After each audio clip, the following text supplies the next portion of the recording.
fighting military. It's kids caught in the crossfire, and that's the great tragedy. Anyway, we want to bring Tom Joscelyn in. He is the editor of the Long War Journal. He's probably the country's leading expert on terrorists and al-Qaeda. And we wanted to ask him not just about what's going on in Syria and references to al-Qaeda is now showing up in Syria, but really, where is al-Qaeda?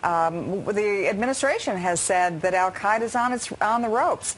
But even last week, we saw that there are reports that al-Qaeda is now in Syria. Some people even feel that the Syrian success of the Syrian rebel forces is in part because they've been joined by al-Qaeda. So joining me again is Tom Joscelyn. He's the senior editor of the founder, right, of the Long War Journal. Not the founder. Well, good enough that goes for to my us. colleague. That one. Okay, Long War Journal, and he's with the Foundation for the Defense of Democracies. Now, people have said in the administration that al-Qaeda is finished. We got bin Laden, Osama the Obama, Obama the Osama killer. But you say no. No, I think it's really premature to say that al-Qaeda is dead or that it's on the path to defeat. When they say that, what they're talking about is al-Qaeda's senior leadership in Pakistan has been weakened because bin Laden's been killed and other senior al-Qaeda leaders have been killed. However, we don't really know how deep al-Qaeda's bench is in Pakistan. I've been reviewing al-Qaeda propaganda, and you can tell there are dozens of other senior leaders left, at least. And the idea that we've killed, 10 or whatever since 2009, and that's it, I think it's sort of foolish to write them off. Al-Qaeda has a presence in Afghanistan, contrary to what a lot of people say, has a very substantive presence in Afghanistan. And what we see is that Al-Qaeda's presence throughout the world, really, or throughout the Middle East, is actually expanding. Al-Qaeda's affiliates are growing. And they are connected to the Al-Qaeda core. They're not separate from it. You look in Yemen, Al-Qaeda in the Arabian Peninsula was formed in January 2009, the same month that President Obama was inaugurated. That's become the leading Al-Qaeda affiliate in terms of attacks against the U.S. homeland. You look throughout Africa, northern Africa, al-Qaeda is expanding. In Mali, they control a large portion of northern Mali. In Somalia, they control large swaths of territory. You see new al-Qaeda groups popping up in the Sinai. You see new al-Qaeda groups in the Gaza, the West Bank. And now you see them in Syria. And what's happening in Syria right now is a direct consequence of American forces leaving. Because by drawing down all of America's combat troops in Iraq, we left no forces in place to try and contain or fight al-Qaeda in Iraq. So what's happened now is al-Qaeda in Iraq has basically free reign to move into Syria because they had operated for years along the Syrian-Iraqi border. Right, they went into Iraq from Syria. That's right. Now they're doing a U-turn. Right, and the Syrian regime actually sponsored that. The Syrian regime, the Assad regime actually sponsored al-Qaeda's flow of suicide bombers into Iraq. In the eastern part of the country. And what's happened now is because we don't have any troops on the ground, we don't collect any intelligence on what al-Qaeda in Iraq's doing, we can't fight al-Qaeda in Iraq, and it actually hinders our ability to support the good rebels who are targeting Assad's regime, because what you see from the Obama administration officials is they don't want to support any of them because they're afraid that American arms are going to end up in the Okay, al-Qaeda's what hands. about, a year ago, the Syrian rebels were they were just getting destroyed. I mean, it was just hopeless, right? They were making no gains against the Assads, against the Syrian army, and then all of a sudden in the last 2 or 3 months, you've seen enormous gains. I mean, they had the suicide bomber who killed the defense chief, killed the intelligence chief. You now see all these reports that al-Qaeda's there. They're doing truck bombs, suicide bombs, IEDs. That's what they're really good at. Where has that al-Qaeda come from, and who's funding them? Well, it's a tricky business to figure out exactly who's funding them. The problem that we have is that because the rebellion is sort of commingled, it's tough to say where al-Qaeda begins and the other rebels end. I mean, the Nusra Front, which is one of the al-Qaeda groups in Syria, has claimed to be fighting along the Syrian Free Army. They've actually made videos and claim that they're helping the Syrian Free Army, fight Assad's forces. That's the type of commingling that we see. So it's tough to say where one begins and the other one ends. But I would say that al-Qaeda maintains a deep funding pool throughout the Gulf, and I would imagine that al-Qaeda in Syria is now being funded by some of the same financiers who have funded al-Qaeda all along. So what would you say to somebody who says, well, we need to arm the rebels, train the rebels, give them some help, but at the same time you're saying, as you say, they're fighting side by side to al-Qaeda. You don't want to give rebels military equipment that's going to turn around, fall in the hands of al-Qaeda, and be used against the United States or our allies, either in the region or abroad. Well, I think it makes sense. If we were going to intervene, we should have intervened earlier. So too late for that? Well, it may not too late. Depends on what the intelligence says about the composition. But apparently the Obama administration says they can't tell who's al-Qaeda and who isn't in Syria, which is troubling. One of the things that troubles me is that the CIA, according to the New York Times, is actually working with the Syrian Muslim Brotherhood to funnel various tactical equipment into Syria for the fight.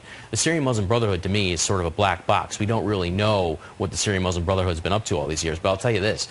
When I've been studying al-Qaeda's September 11th plot, it's an absolute fact that in both Hamburg and Spain, the al-Qaeda cells there were run by Syrian Muslim Brothers. They were run by Syrian Muslim Brothers who graduated to al-Qaeda.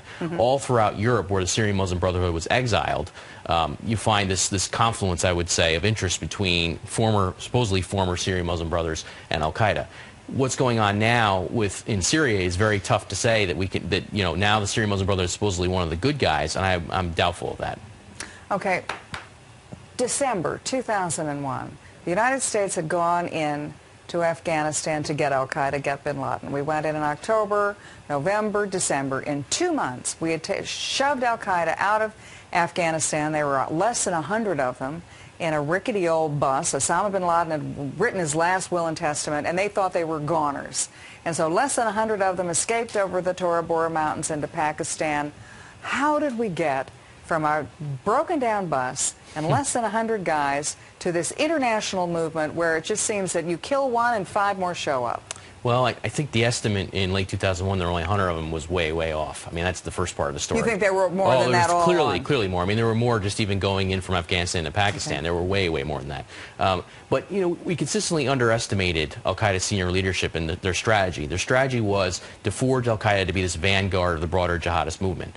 And part of that was to forge these relationships with other jihadist groups that share their ideology and share some of the same targets. And this provided a very deep bench for al-Qaeda to draw from. So we've seen, for example, when al-Qaeda loses a senior leader that's formerly an al-Qaeda member, they can draw in another member from another group to take over that role. That's the type of sort of continuum there is between al-Qaeda and these other groups. So you have this whole set of groups in Pakistan, like Lashkar-e-Taiba, the Haqqani Network, even the Afghan Taliban at the senior levels. And they're sort of the feeder schools to al-Qaeda? Al-Qaeda is very much in league with all those groups. In fact, in 2010, Secretary of Defense Robert Gates called it a syndicate. He said that Eastern Afghanistan is increasingly looking like a syndicate between al-Qaeda and all these other different groups. That was no accident. That started long before 9/11, that bin Laden very deliberately basically entrenched al-Qaeda's interests amongst all these different groups. Okay, one of the great things about this show is that the people who are watching on their computers, on their handhelds, they're part of this conversation. So they're sending in their comments, their questions, and I've got one really fascinating comment, and I think it very well said,